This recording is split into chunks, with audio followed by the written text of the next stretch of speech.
Welcome back to Humanfluence. I'm Joe. Today let's delve into a fascinating topic that bridges the ancient wisdom of the Bible with modern scientific understanding. The pineal gland.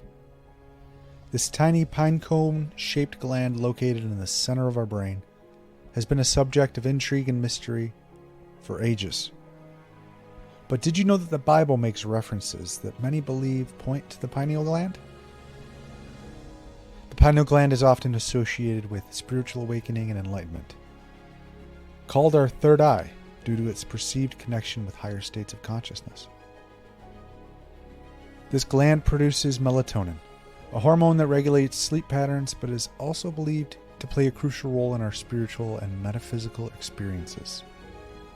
Some traditions suggest that the pineal gland is a portal to higher dimensions and deeper spiritual insight. Now let's start with one of the most compelling references to the pineal gland in the Bible, found in the story of Jacob. In Genesis 32:30, after wrestling with an angel, Jacob names the place Peniel, saying, "For I have seen God face to face, and my life is preserved." The name Peniel translates to face of God. And many scholars and spiritual teachers believe that this passage symbolizes the awakening of Jacob's pineal gland, enabling him to perceive the divine directly.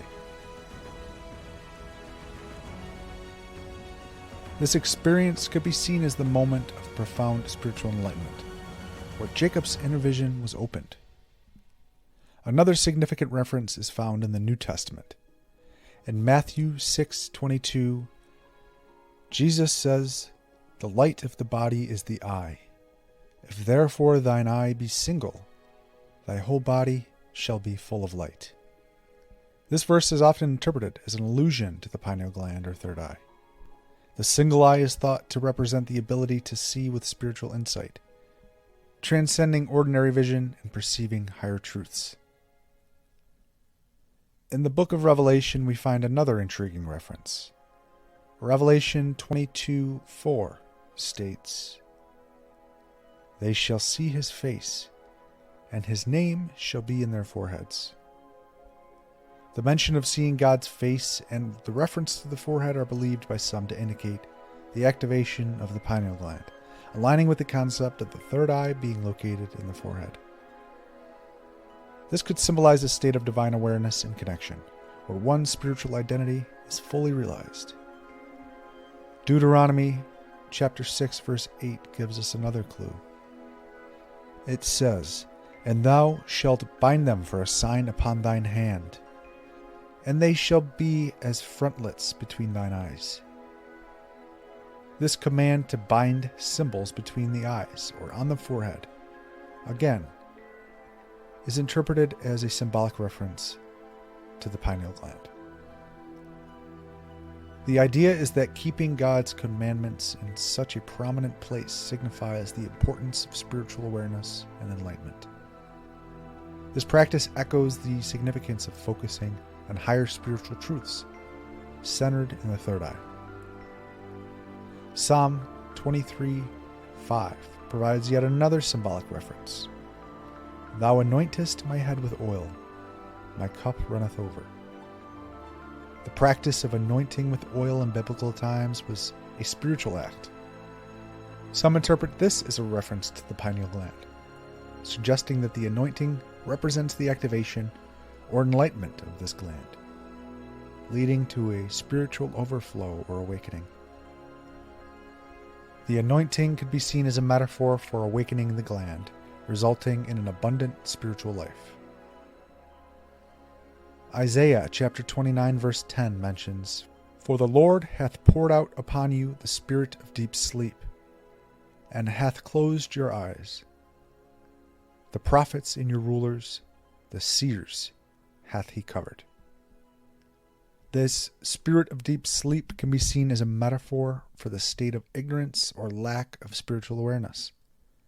The closing of eyes might be interpreted as a dormant pineal gland. An awakening from this deep sleep could signify spiritual awakening and opening of the third eye. This awakening would lift the veil of ignorance, revealing deeper spiritual truths. The Bible is rich with symbolism and metaphor, often using physical terms to describe spiritual truths. The pineal gland, with its connection to both biological and spiritual functions, provides a fascinating bridge between the physical body and spiritual experience. And by examining the biblical references, we gain insight into how ancient scriptures may have encoded profound truths about our spiritual anatomy. Modern science has only begun to unravel the mysteries of the pineal gland. We know it produces melatonin, regulating our sleep-wake cycles.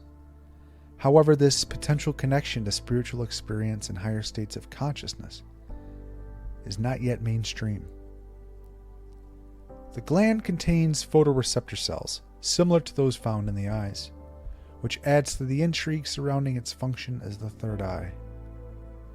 The presence of these cells suggests that the pineal gland may be sensitive to light and darkness, influencing our circadian rhythms, and possibly our spiritual experiences. The esoteric traditions hold that the pineal gland is the seat of the soul, a concept that dates back to ancient civilizations like Egypt and Greece. The Egyptians, for example, associated the gland with the Eye of Horus, a symbol of protection, royal power, and good health. The Eye of Horus is strikingly similar in shape to the pineal gland and its surrounding structures in the human brain. In Eastern spiritual practices, the activation of the third eye is often a goal of meditation and yoga, believed to lead to heightened intuition, deeper insight, and a sense of unity with the universe. Techniques such as Kundalini yoga focus on awakening this energy center to achieve enlightenment. Whether through Jacob's encounter at Peniel, Jesus' teaching about the single eye, or the symbolic use of anointing oil, these texts offer a glimpse into how our ancestors might have understood the connection between the physical and the spiritual. I'll link a video here on the occult anatomy of man that dives deeper into these concepts. So what does this mean for all of us? It means that the pursuit of spiritual enlightenment has deep roots in our history and texts. It encourages us to explore the intersection of ancient wisdom and modern science, seeking a deeper understanding of our spiritual potential. As we navigate this journey of discovery, let us keep our minds open and our hearts curious.